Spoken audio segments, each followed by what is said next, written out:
Nous continuons dans notre petit 4. Notre petit 4 est intitulé « Le revêtement de la puissance va t'imposer une vie de discipline ». Le revêtement de la puissance va t'imposer une vie de discipline. C'est notre petit 4. Le revêtement de la puissance va t'imposer une vie de discipline. «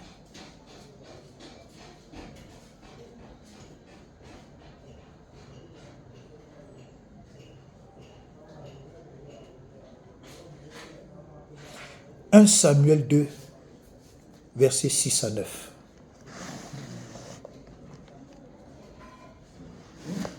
1 Samuel 2, versets 6 à 9. Tu peux lire là-bas.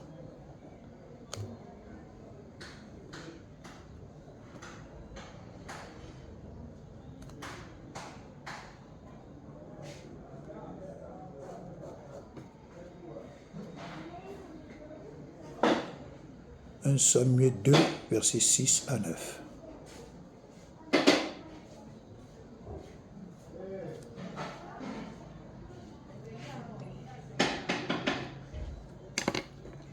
1 Samuel 2, verset 6 à 9.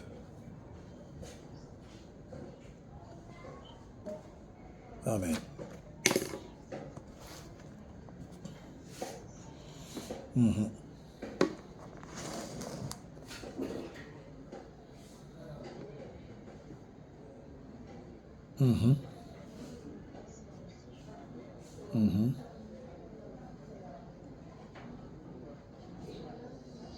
Oui.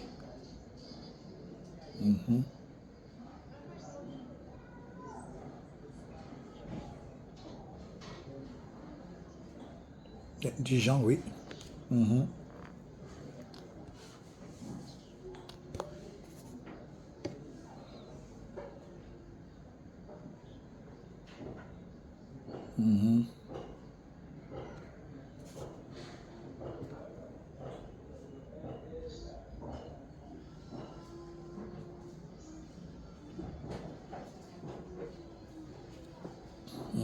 Verset 9.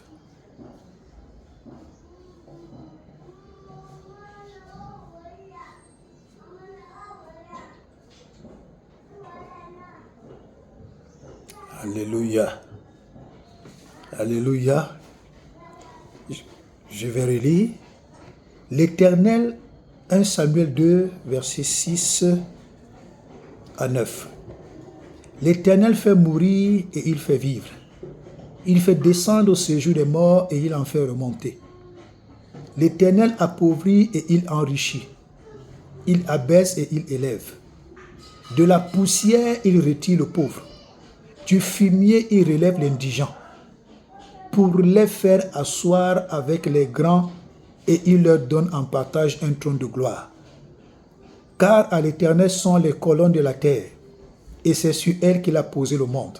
Verset 9, il gardera les pas de ses bien-aimés, mais les méchants seront réduits au silence dans les ténèbres.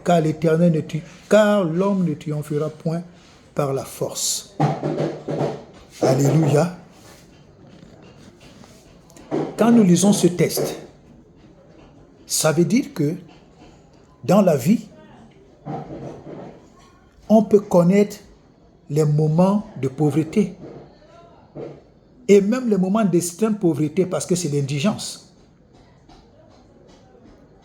Mais Dieu dit au verset 8, de la poussière, il retire le pauvre. Du fumier, il relève l'indigent. Donc il y a la pauvreté, il y a l'indigence. L'indigent, sa situation est pire que celle du pauvre. Le pauvre est encore au niveau de la poussière. Mais l'indigent, Dieu le retire du fumier.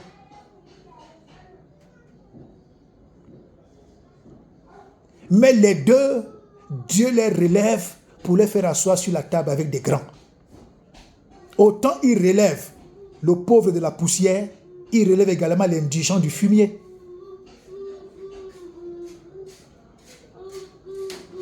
Dieu qui nous connaît mieux que nous-mêmes.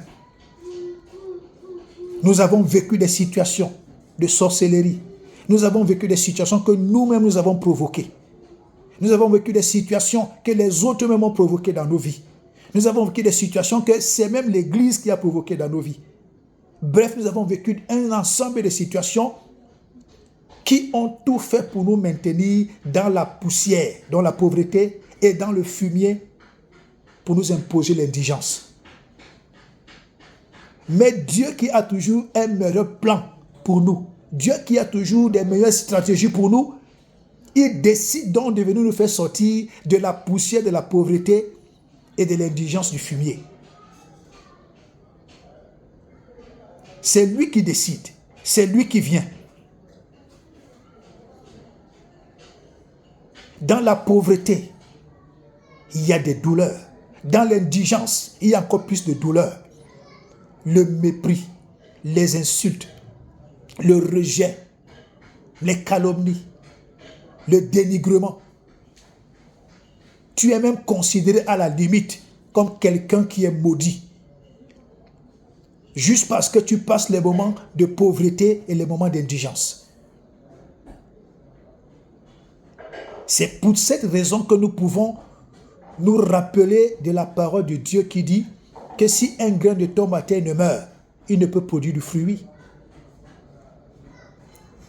Donc, Dieu nous forge dans l'indigence. Dieu nous forge dans la pauvreté. Dieu nous laisse pourrir dans la pauvreté. Dieu nous laisse pourrir dans l'indigence.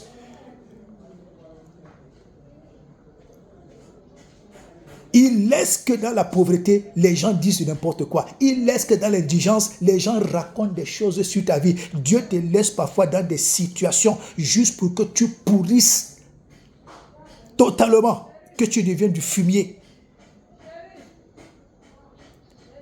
Il y a d'autres, Dieu les laisse au stade de la pauvreté. D'autres, Dieu t'amène au stade du fumier. Ta vie sent à un niveau où tout le monde dit de n'importe quoi sur ta vie.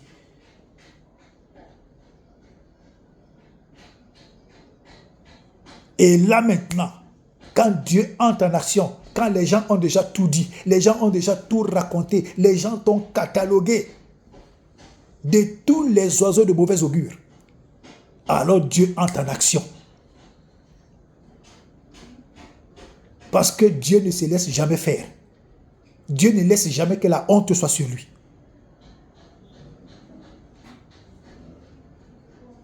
Alléluia.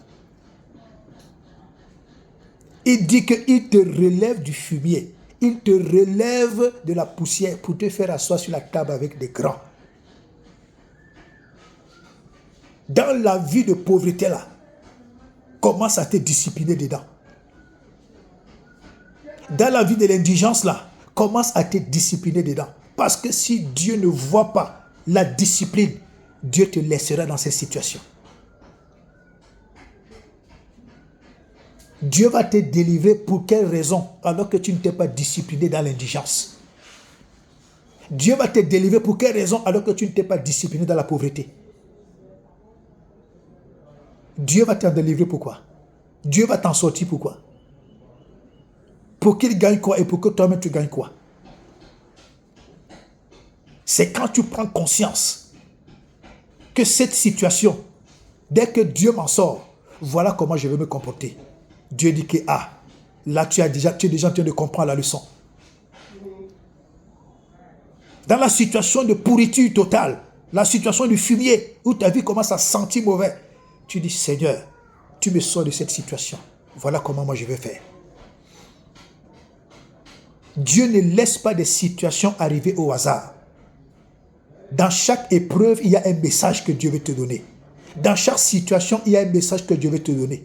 Dans chaque insulte, dans chaque rejet, dans chaque mépris, dans chaque dénigrement, il y a un message que Dieu veut te donner. Soit Dieu veut que tu te disciplines, soit Dieu veut que tu tu te mets à l'écart pour que tu sois totalement à son service. Soit Dieu veut t'enseigner la prudence. Soit Dieu veut t'enseigner, Dieu veut te mettre dans une école d'adoration. Mais nous faisons tout pour refuser cela et nous voulons toujours la sympathie des hommes.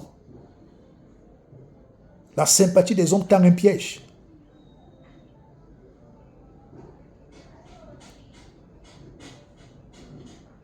Moi, je me pose toujours des bonnes questions. Toujours des bonnes questions. Sur une situation, je réfléchis, je me pose même 1001 questions sur une petite situation.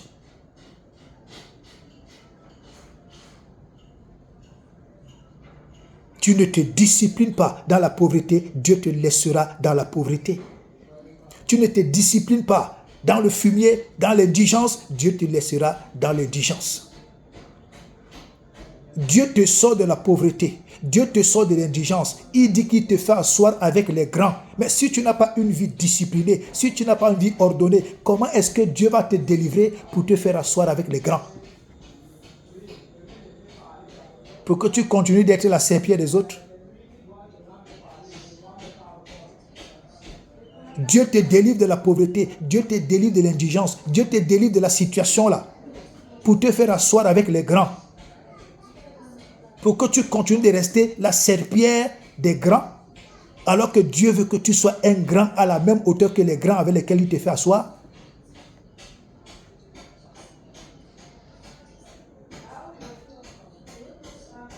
Mon passage en Égypte m'a révolté. J'ai horreur des choses minables. J'ai horreur de la médiocrité. J'ai horreur de la distraction. J'ai horreur. J'ai horreur de la manipulation.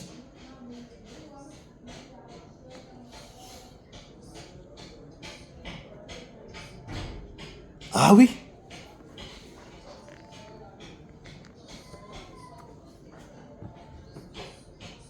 Dieu prend Isaac. Isaac se trouve au pays de Guérar. À cause de la misère, à cause de la pauvreté, à cause de ce que Isaac vivait à Guérar, les intrigues et tout, Isaac va voir Dieu, dire à Dieu que moi je vais quitter Guérar, je vais aller en Égypte. Je vais aller en Égypte. Dieu lui dit ne bouge pas de là. Dans un pays en crise, dans un pays délabré, dans un pays où sa vie n'était pas en sécurité, Dieu lui dit ne bouge pas de Guérar. Reste là, je vais te bénir. Et la Bible dit que Isaac s'aima cette année-là. Donc Isaac a fait quelque chose. Donc Isaac a fait quelque chose. Et c'est cette chose-là que Dieu a multiplié. Donc tout ce que Isaac avait sémé à Guérar, Dieu a multiplié. Les Philistins, les gens de Guérar, les habitants de Guérar, jusqu'au roi, ils ont commencé à être jaloux de Isaac. À détruire ce que Isaac faisait. Au fur et à mesure, Dieu amenait Isaac de pas à pas, jusqu'à ce que Dieu l'amène au large qu'il a appelé Rehoboth. Donc tout ce que Isaac faisait prospérait.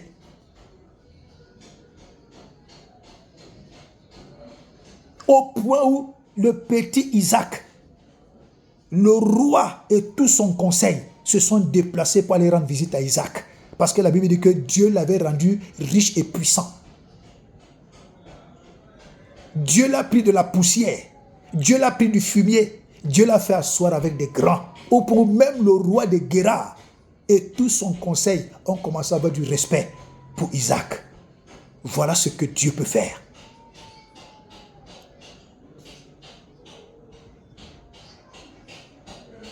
Tu es enfant de Dieu. Tu peux semer, tu peux cultiver, tu peux faire tu peux avoir un petit commerce. Tu as les moyens de le faire, mais tu ne le fais pas. Du 1er au 31, tu as l'église. Mais tu vas manger la pauvreté. Tu vas manger la pauvreté. Sème quelque chose et appelle le Dieu d'Isaac qui s'est manifesté à Guérar. Fais l'agriculture, fais l'élevage, fais quelque chose. Isaac a fait l'agriculture, Isaac a fait l'élevage, Isaac a creusé des puits. Dieu a multiplié. Jusqu'à ce que la parole de Dieu dise que Dieu a rendu Isaac riche, jusqu'à devenir fort riche. Au point où la richesse, la prospérité, la gloire qui était descendue sur Isaac à Guérar, même le roi et son conseil, les habitants de Guérar se sont dit que mais cet homme, il y a une main invisible qui travaille en sa faveur. Cet homme, il y a un Dieu qui travaille en sa faveur. Cet homme, il y a quelqu'un d'extraordinaire qui s'est levé en sa faveur. Parce que cet homme, tout ce qui touche, prospère. Il est venu à Guérar, il n'avait rien. Il est venu à Guérar, il était pauvre.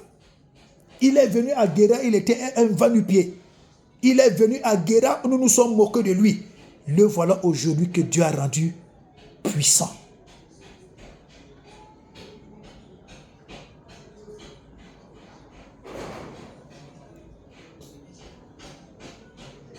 Pourquoi? Isaac était discipliné. Isaac était discipliné. Quand tu vois comment il organisait ses activités, tu sens que Isaac était un homme discipliné. Ses employés étaient contents. Lui-même, il était content. Tout ce qu'il faisait, tous étaient contents. Mais pas les patrons d'aujourd'hui. Tu vois quelqu'un, on te dit que quelqu'un est une grande autorité. Mais il paye à son cuisinier 35 000. Quelqu'un te dit qu'il est ministre. Il paye ses employés 35 000. Quelqu'un te dit qu'il est colonel général. Il paye à ses employés 35 000. D'autres ne payent même pas leurs employés. Quelqu'un te dit qu'il est chef d'État. Mais dans sa maison, les employés ont des arriérés de salaire.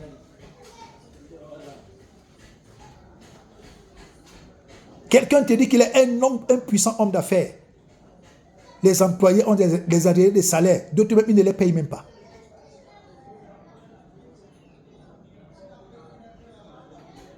La Bible dit, maudit soit celui qui ne paye pas son employé. Tu as de l'argent, les gens ne travaillent pas pour toi. Les gens ne travaillent pas pour toi, tu ne les payes pas. Tes enfants connaîtront la pauvreté. Il y a des gens qui perdent des milliards et deviennent pauvres.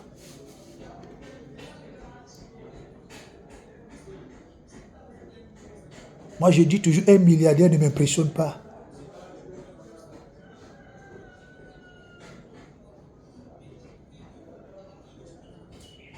Alléluia. Prenons l'exemple sur Joseph. L'exemple sur Joseph. Joseph est avec ses parents. La pauvreté est en train de sévir.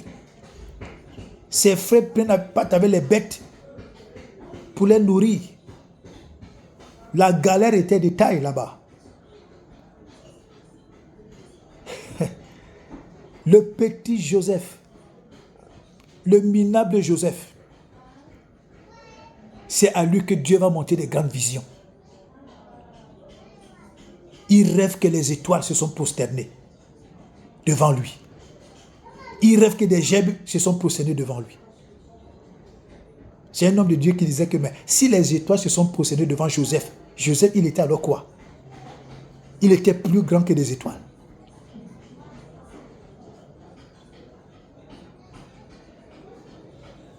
Beaucoup d'enfants de Dieu ne savent pas qu'ils sont des étoiles. Ils ne veulent pas travailler leur caractère, leur morale, leur mentalité, leur vie spirituelle pour que l'étoile qui est en eux soit vivante. D'autres font tout pour rester des enfants, des bébés, toujours au service des autres.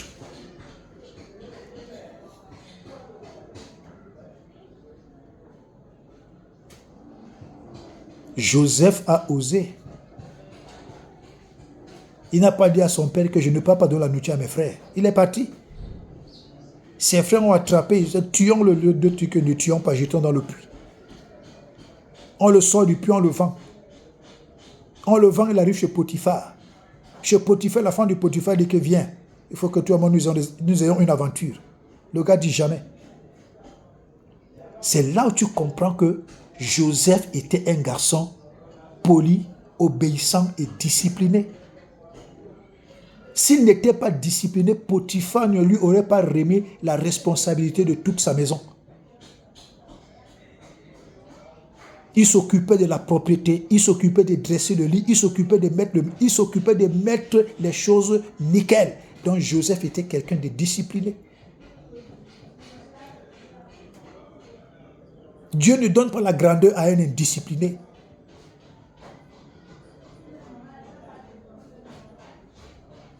Comme aujourd'hui, les êtres humains pensent que dès que quelqu'un joue un peu à un faux milliardaire, les gens lui donnent de la considération comme s'il était devenu Dieu. Beaucoup de personnes qui se disent milliardaires, ce sont des pauvres types. Ils se cachent juste derrière une carapace. La carapace des détournements de fonds. La carapace de l'escroquerie. La carapace du vol. Regarde un peu, la plupart des gens qui ont joué au football là sont pauvres. Des grands joueurs de poker. D'autres se sont retrouvés dans des gouvernements en train des gros escrocs.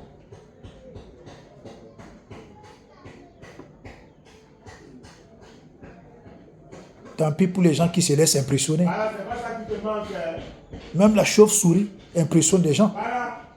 Pourtant, elle est dangereuse.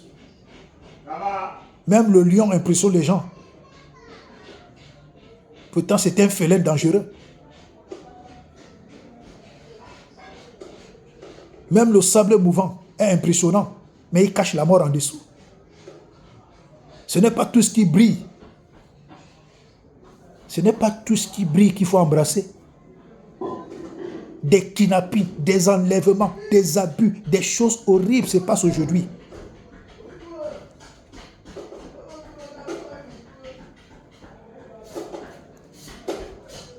Je préfère manger par terre que de vendre mon honneur.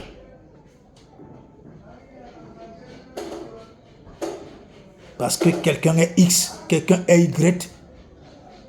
Les gens veulent même se tuer sans te tuer pour lui. Les gens disent même qu'ils vont mourir pour lui. Mais je meurs pour toi que tu es qui, mon frère? Tu es Jésus. Tu n'es pas Jésus, tu ne peux rien m'apporter. Et je vais mourir pour toi. Que tu es qui?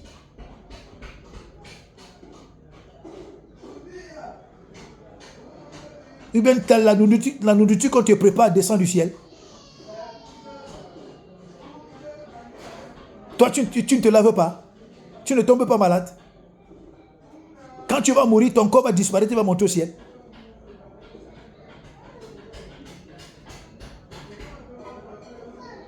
Le complexe d'infériorité, ça détruit. Le fanatisme, ça détruit.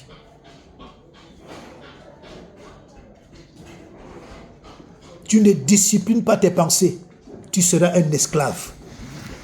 Tu ne disciplines pas ton entendement, tu seras un esclave. Tu ne disciplines pas ta vie, tu seras un esclave. Tu ne disciplines pas ta marche, tu seras un esclave. Tu ne te disciplines pas en général, tu vas rester un minable.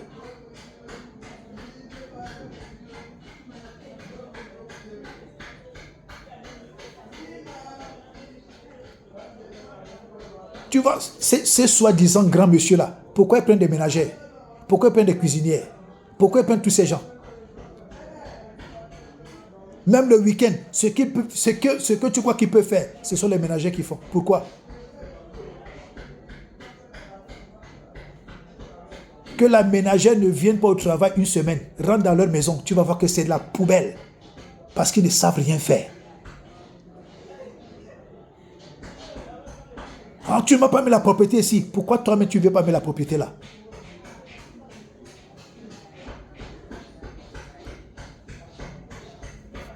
Alléluia.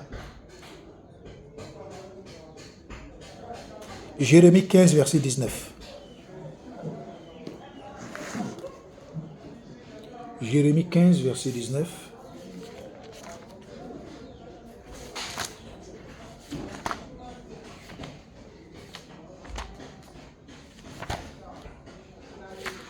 Jérémie 15, verset 19.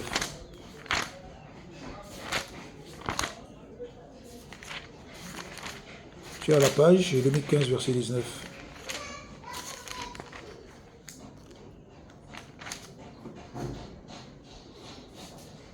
Ok, moi je suis à la page, je vais lire. Jérémie 15, verset 19. C'est pourquoi, ainsi parle l'Éternel, si tu te rattaches à moi, je te répondrai, et tu te tiendras devant moi. Si tu sépares ce qui est précieux de ce qui est vil, tu seras comme ma bouche. C'est à eux de revenir à toi, mais ce n'est pas à toi de retourner vers eux.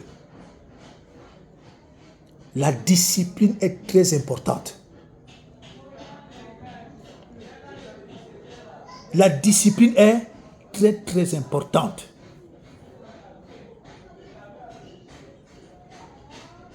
Tu ne te disciplines pas, Dieu ne te répondra pas.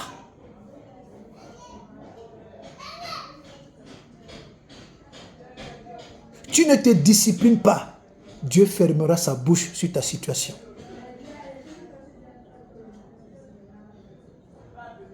Si tu sépares ce qui est précieux de ce qui est vil, il te faut une vie de discipline. C'est en acceptant de vivre une vie de discipline que tu acceptes de te séparer des choses qui ne t'honorent, des choses viles, des choses qui n'honorent pas Dieu, des choses qui te bouffent du temps. C'est quand tu acceptes de commencer à implémenter la discipline dans ta vie. Dieu dit, si tu sépares ce qui est vil de ce qui est précieux, alors tu seras comme ma bouche. Dieu veut que tu sois comme sa bouche. Mais tu dois expérimenter une vie de discipline. Tu dois te séparer des choses viles que Dieu n'aime pas. Tu dois te séparer des choses désagréables que Dieu n'aime pas. Tu dois te séparer des choses amères que Dieu n'aime pas.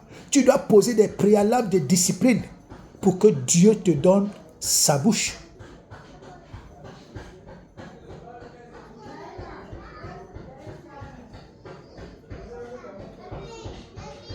C'est dans la vidéo précédente que nous avions dit que beaucoup d'enfants de Dieu aujourd'hui se comportent comme le make-up. Leur foi est comme le make-up. Leur croyance est comme le make-up. Leur prière est comme le make-up. Tout ce qu'ils font est comme du make-up. Parce que même on maquille les cadavres avec le make-up. C'est le même make-up que les vivants mettaient sur leur visage.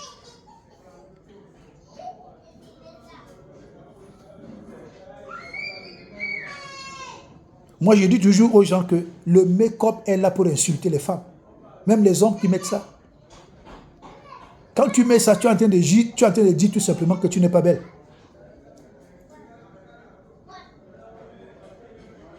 Et tu vois, la plupart des... Parfois c'est un style du gospel. Oh, ma soeur, tu es belle. Hein? Oh, ma soeur, tu es belle. Hein? Pour essayer déjà pomper le make-up partout là. Elle dit qu'elle n'est pas belle. C'est le make-up qui l'a corrigé. Si tu mets le make-up, c'est-à-dire que tu n'es pas belle. Tu mets le make-up, c'est-à-dire que tu n'es pas beau.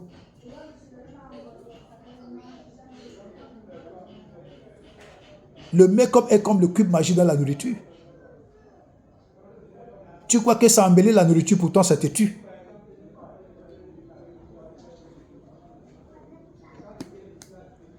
Oui. Oh Seigneur, je t'aime. Oh Seigneur, tu es tout pour moi. Oh Seigneur, tu es mon amour. Viens voir pendant les moments d'adoration. Seigneur, tu es mon amour. Seigneur, je t'aime. Seigneur, tu es tout pour moi. Seigneur, Seigneur, Seigneur, ouais. Seigneur, ouais. Des véritables tricheurs.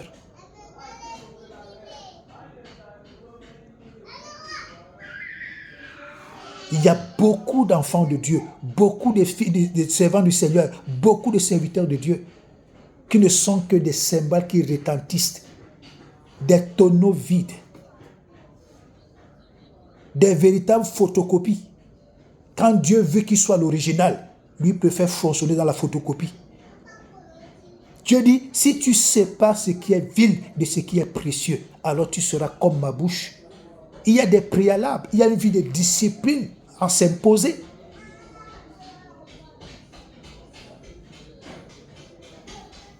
C'est ce que je te disais la vidéo précédente encore. Depuis ma naissance, je n'ai jamais comploté pour faire du mal à quelqu'un. Je vivais toujours seul. Quand les gens sont dans la maison, je suis dans ma chambre. Je vivais toujours isolé. J'étais tellement timide. Faisons le complot pour aller faire du mal à telle personne. Je ne suis pas dedans. Complotons pour faire ceci. Je ne suis pas dedans. Même dans le corps de Christ, même dans l'église, les gens m'ont contacté. Que soyons contre telle personne. J'ai dit que je ne fonctionne pas dans ce genre de registre. Prions pour que tel homme se sépare de sa femme. J'ai dit, pardon, allez prier. Quittez-moi avec la sorcellerie là. Partez loin avec ça.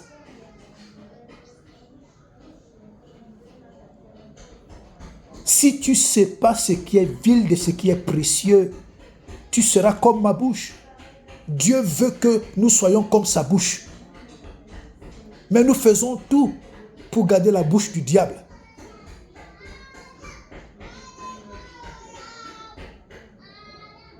Quand Dieu te donne sa bouche, tu deviens extrêmement dangereux. Tout ce que tu déclares s'accomplit. Tout ce que tu prophétises s'accomplit. Tout ce que tu arrêtes s'accomplit.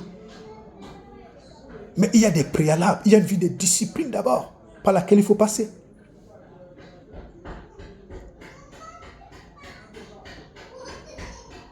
Je dis toujours aux gens qu'il y a 3 types d'esprits qui fonctionnent dans l'église. Il y a 3 types d'esprits qui fonctionnent dans l'église. L'esprit humain, comme la parole de Dieu dit dans Corinthiens, nul ne peut connaître les choses de l'homme si ce n'est l'esprit de l'homme qui est en lui. Donc il y a l'esprit de l'homme qui connaît les choses. Parfois des gens prophétisent par leur esprit humain. Parce que même les gens qui ne connaissent pas Dieu rêvent.